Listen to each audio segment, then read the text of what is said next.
एक ऐसी कंट्री जहां म्यूजिक बॉर्डरलेस हो चुका है, वहां एक ऐसा बैंड है जो लाखों इंडियन गर्ल्स की हार्ट बीट बन चुकी है। हम ब्रिटिश आदमी हैं जनाब, हमें आई लव यू नहीं आई पर्पल यू पसंद है। लेकिन वही बैंड लाखों इंडियन बॉयज के गुस्से और नफरत का टारगेट भी है। BTS हिजरा, BTS हिजरा, BTS हिजरा, BTS मायने वाले BTS वाले दिया। सोचने वाली बात यह है, अगर किसी को कोई म्यूजिक पसंद नहीं है तो वो उसे सिंपली स्किप कर सकता है, बट बीटीएस के केस में ऐसा नहीं होता। यहाँ इग्नोर नहीं, डायरेक्ट हेट मिलता है। तो सवाल ये उठता है, बीटीएस को इंडिया में इतना ज्यादा लव क्यों किया जाता है, स्पेशली यंग गर्ल्स से, और कुछ इंडियन मैन उन्हें इतना ज्यादा हेट क्यों करते हैं। I like you, what you are doing here, but I hate BTS. Is this just about music taste या इश्यू masculinity, फैन कल्चर और सोशल कंट्रोल का भी है। और सबसे बड़ा सवाल, जिस ग्रुप को एक साइड पर क्रिंज बोलकर डिसमिस कर दिया जाता है, वो एक्चुअली साउथ कोरिया के लिए कितना वैल्यूएबल है। This is the story of BTS and their fan base and the fragile nature of modern fandom and masculinity। आज जो BTS दुनिया के बिगेस्ट म्यूजिक ग्रुप में से एक है, क्या वो हमेशा से इतने सक्सेसफुल थे? तो आंसर बिल्कुल नहीं। 2013 की बात है, जब BTS यानी बैंगटन सोनी यंडन डेब्यूट हुए, तो K-pop इंडस्ट्री पर 3 बड़े एजेंसियों का राज था। उसमें उसका नाम है SM, JYP और YG।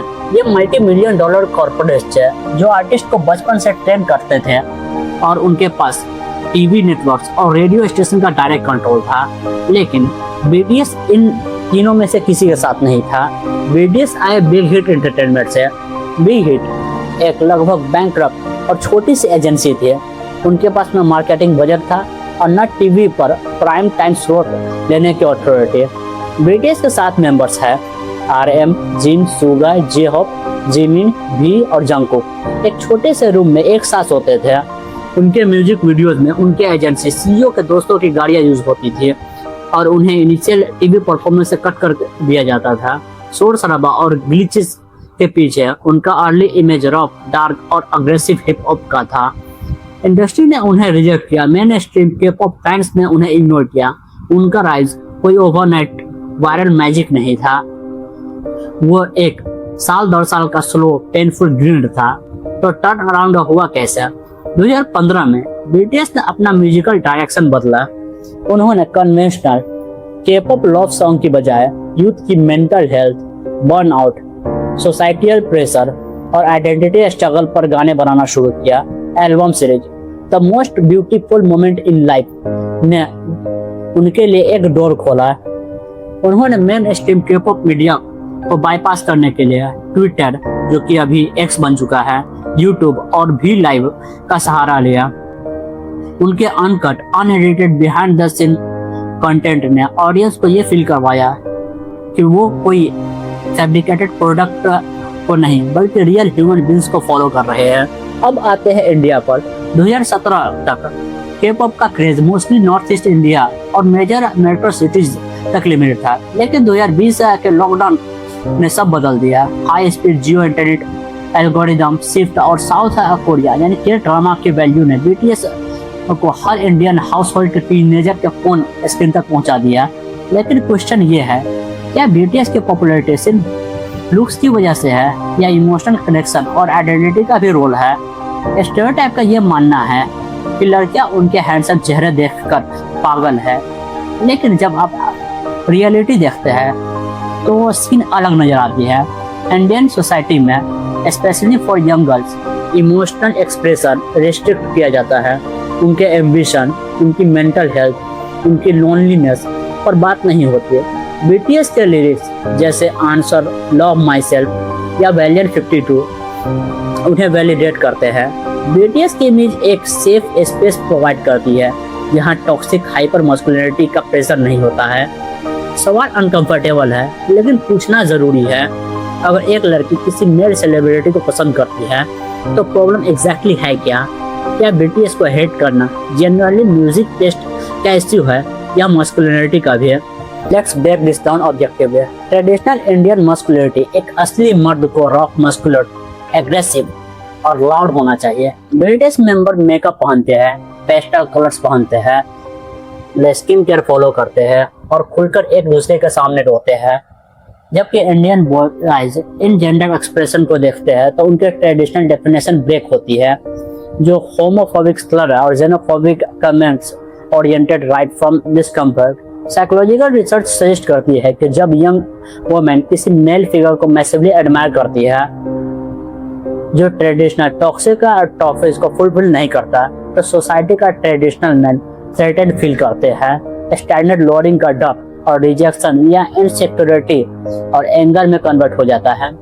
इंटरनेट पर हेटिंग BTS एक फास्ट टिकट बन चुका है, इजी एंगेजमेंट और मेल वैलिडेशन का।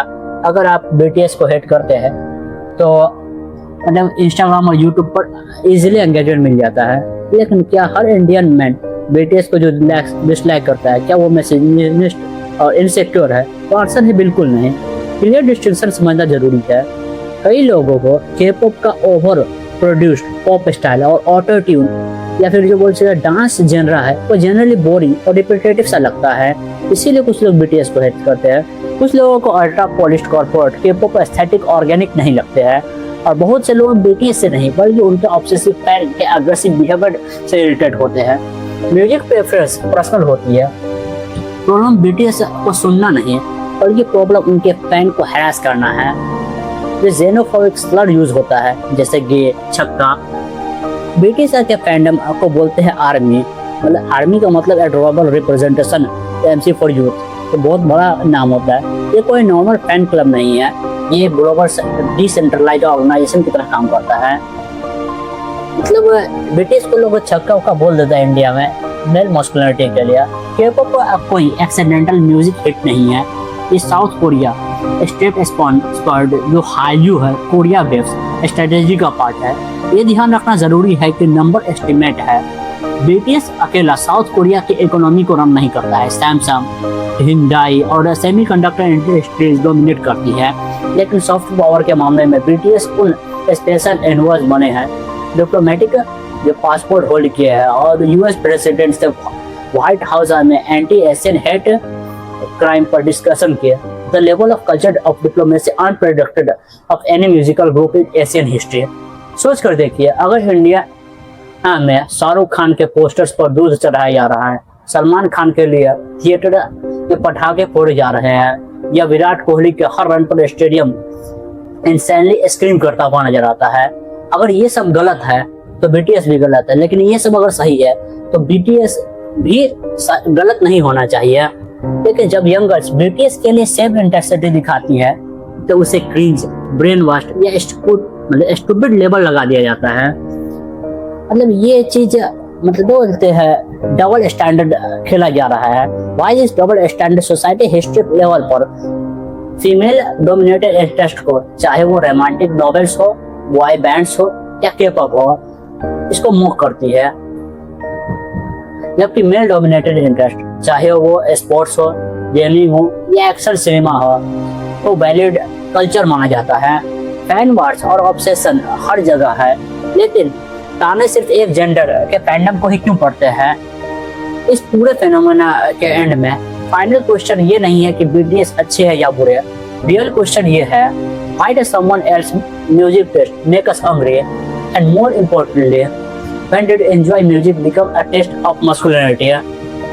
आपको BTS का म्यूजिक बिल्कुल पसंद नहीं हो सकता है, that's totally fine।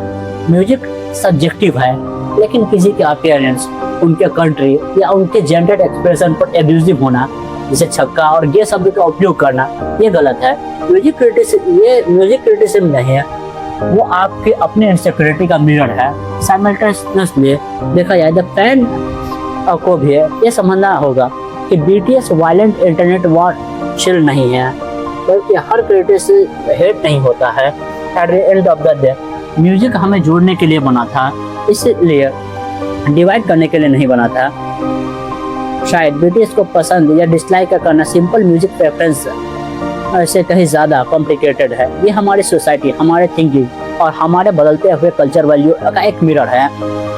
अगर आपको ये वीडियो पसंद आई तो इसे लाइक करें और चैनल को सब्सक्राइब करें। ये